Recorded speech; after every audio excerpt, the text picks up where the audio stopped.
Right, well, here we are. As you can see behind me is the School of Athens, as painted by Raphael.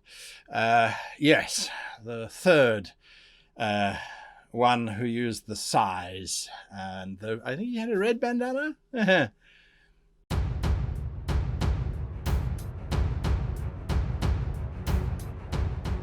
Hello and welcome to today's video. My name is Guy and today we are looking at inspiration. But not in terms of how do we get inspiration. I've done a whole bunch of videos on those. We're talking about a mechanic that's usually specific to one system, which is Dungeons & Dragons 5th edition, but which I believe should be translated across to all systems. Now, there are many systems that have something similar to this. There very much are. So this video is appropriate if you use a system that has some kind of character, boon or bonus or reserve that they can draw upon. Or if you are playing a system that doesn't have something like this, I would recommend that you add it. What the hell am I talking about? I'm talking about inspiration. And inspiration is about rewarding good play, it's about bad mechanics, and it's about story. What? We're going to unpack that all in today's video. Suffice it to say that inspiration is the idea that your characters, as they are laid out in your role-playing system, have a little extra oomph, a little something, a little reserve, a little something that they can draw upon to affect the outcome of the game, whether that's a die roll, or perhaps they're going to be able to redo an action or go back in time or increase a statistic or an attribute or a whatever it is. It is something that allows the characters to perform the extraordinary, or to get out of a very bad situation. And it's important for us to realize that this is something that you can add to your game that's going to make your game better. So let's jump straight into it. So we're going to talk about rewarding good play, bad mechanics, and story. Let's go straight through. So rewarding. Now, rewarding is difficult. We have always struggled with this. Right from the 1980s into the 90s, whether it was rewarding inspiration points or experience points or glory points, whatever the mechanic, it has always fallen to the dungeon master or the game master or the storyteller or the lore master or the narrator, or it has always fallen to the person who's in charge of the game to decide you were good, you get some points, you were bad, you don't get any points. Now, I know there are, in 2nd edition, Dungeons & Dragons had a very solid mechanic in terms of you had a good idea, you get 50 experience points. You did not. We have always had that risk, that challenge, that burden of being placed upon us as game masters of deciding who gets these points and how often they get them and what they can then do with them. All of the rules advice on the side.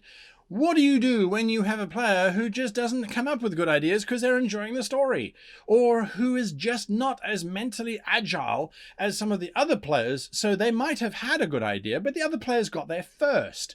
So there are always going to be players who come up with better ideas faster, first, or are louder. And so that's going to skew the whole thing. So what I do when I try and award these points, and again, let me reiterate, these points, call them inspiration points, call them hero points, call them action points, call them bonus points, call them intervention points. Doesn't matter, whatever you want to call them. I reward them based on the following things. When they engage other players. So it doesn't matter if the player doesn't like, oh, I'm not comfortable talking in character. But I will talk to you about, oh, I see you did that. I like that. That's engagement. That's encouragement. That is engaging others at the table. Or even, my character goes over and chats. I see my collar's mixed up here. It could be that they engage with NPCs. As long as they're engaging others, for me, that is a benefit. For me, that is something that is of value. When you have novice players, when you have junior players, and they are trying to learn this crazy hobby of ours, and they start to talk to NPCs, you get an inspiration point. You get something. You get a value. You get an action point. You get a bonus point because you're starting to do the right thing. Well done. Give them out straight away. But in character, You get some people who love to get into character, and they don't talk to people because their character hates talking to people. Sure, out of the game they should be talking to their friends, they should still be engaging with others, but okay, they're in character and they don't want to talk to anyone. That's fine. Then they're in character. So then you can give them inspiration points for that. You can say, oh, you know, I really liked how you were playing that Klingon. I'm going to say that you're going to get an action point. You can use that action point to re-roll a die or to have something lucky happen to you. And once you've spent it, it's gone. So there we go. That's in character. Fun. This one, they're all subjective. Okay, point number one, they're all subjective. But having fun. When a player at my table is having fun and they're causing the others to have fun, they might have dumb ideas. They might not engage with NPCs and things because they're busy trying to steal a horse, because they misheard "get us a hose." He thought it was a horse, so he's getting them a horse instead of a hose. Whatever. It's not necessarily in character because, again, some actions are the arena of roleplay, and the fact that it's a game and that it's fantasy or science fiction, it's not real life. So we tend to go a little bit bigger than we would normally.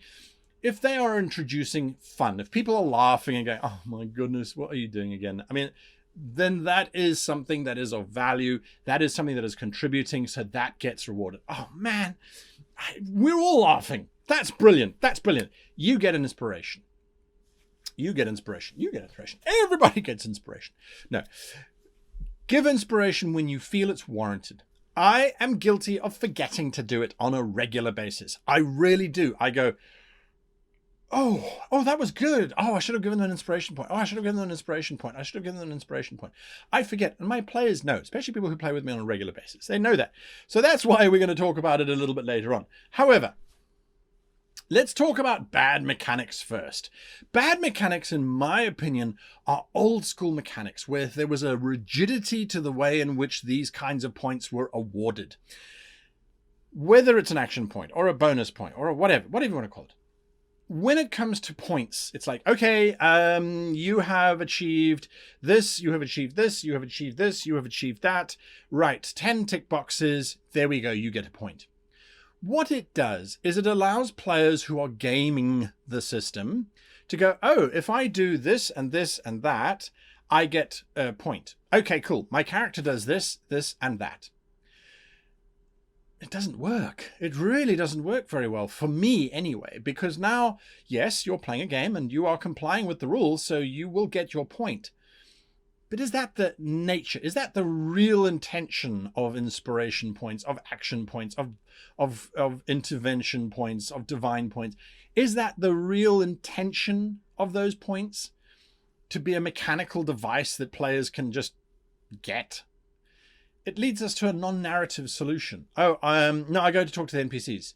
No. I don't want to actually talk to them in game. No, we don't have to do that. I'm just going to talk to them. Because if I talk to them, I get an inspiration point. No, you need to talk to them. It's role playing. There's an E in there. So the idea is when you start taking away a narrative solution to getting these things, you distance the player automatically from wanting to engage in a narrative. They start to just start tick boxing. Fixed use. No, you can only use that to re-roll one die, and that is only if it's a Tuesday, and that's only if you rolled a 3, but if you rolled a 2, you don't get to use it. Again, this is my personal opinion, and when it comes to mechanics, people always get upset because I prefer story over mechanics. However, when it is of fixed use, it's limiting the fun. It's limiting the scope. And yes, I understand that it creates a nice parameter from which everyone can operate. But if these things are there to make the game more exciting, to have the character be able to hang by one hand from the edge of a cliff and use an inspiration point to pull themselves up over the cliff, even though their arm is broken. If your rule system says you get to make a new roll, okay, sure, that's fine. But what if the character says, can I use my inspiration point instead to find a ledge that I could stand upon? No, sorry, your inspiration point says you can only make one new reroll, and if you fail, you die. Again, fixed use for me limits your opportunities to tell a good story. And isn't that why we're there? I mean, it's simulationists, I know, will say, no, it is about simulating the space and making sure that the physics and everything works properly. And so that's the rule, that's the rule. That's fine. If that's your kind of game, that's perfect. Then ignore this entire little piece. However, if you want to use those inspiration points to inspire better gameplay, which I personally feel is what the entire intention was, and even if you call it action points, it's to create dramatic action. Rolling an extra die, it can be dramatic. But to be able to leap from a crate onto a chandelier and swing across the space, and you don't have to roll for it, just use an inspiration point. That's wonderful. That's brilliant. That's perfect application, in my opinion. When we then look at the story, how do you then incorporate it? So I've just been, waxing hatred upon mechanical outcomes. But when it is just a case of, oh, you get to reroll a die, or someone says, okay, I just want to reroll, that's fine. But don't just say, all right, okay, you succeed, well done. No, the whole point is about the story, so describe it. You're hanging, you spend your point. Okay, fine. You're hanging. There's a deep, deep urge to stay alive. Your core rebels against the idea of defeat and death. A fire grows within your muscles and you launch yourself upwards, but you fail to grasp the edge. As you slide down the side of the cliff, rocks tumbling, screaming down into the chasm below you, you land with a thud on a ledge. And discover to your delight that you have managed to find the only ledge upon this precipice where you might be safe. And there's a breeze coming from within. There's a small cave. That, to me, is much better than saying, okay, you spend an inspiration point? Yeah, all right, no, that's fine. You reach a ledge below you. I don't know. It's just me. Incorporate it. So describe it. Incorporate it. As I described it, I spoke about the muscles burning and emotional, all that kind of stuff. Sometimes, if your players are good, get them to describe it. Okay, tell me how you get out of this situation. Tell me how you succeed. Tell me how you fail. Tell me how you do this. Tell me how you do that. Incorporate it. Get them to tell you the story. I think that's so much fun. I had a GM who got me to start doing this, and I was reminded of it. Simon, who I used to play with in the Windswift, Adventures of the Windswift, he does this in his games. I think it's a lot of fun, where he asks you to describe how your character does certain things. Get them to do that. And then enhance it a little bit. Add in a little bit of magic. Add in a little bit of tension. Like describing, you leap, you miss, but you land on a ledge, successful. Make it a moment. They're spending this point. How many they gather is your system and entirely up to you. I usually don't give them more than one in a session. That doesn't stack. It's just a once-off. So that is something that I think that you can use these for to make your game that much better. Okay, bonus time because you've hung around. This is actually quite a short video in comparison to the recent sagas that I've been releasing. Keep them secret. Now, I do this because it allows me to cheat. As I mentioned earlier on in the video, I forget to give these things out. I'm so enthralled with the story. I'm involved. I'm like, okay, cool. This is happening. That's happening. This is happening. The characters get into a tight spot. The characters get into a situation where they would be able to use one of these mechanically, but they don't have them because I've forgotten to give them. So then often you'll hear my players going, oh, do we have inspiration? And I'll go, yes. Yes, you do. I've been so enraptured in this narrative and this story. You guys have been having a lot of fun. I think you deserve inspiration because you've been engaging. You've been doing this. You've been doing that. You've been doing the next thing. However, if players start abusing it, saying, oh, can I have inspiration again? No, you can't because you had one recently. You're not going to get them every single time you talk to NPCs. The first time. And then you've got to do something more interesting. You've got to start a relationship. You've got to start whatever. So keep them secret. That way, if you want to keep track of them, that's fine. Keep track of them quietly. Disguise them. You want an inspiration point? I don't think you need an inspiration point. Rather describe to me what you're doing.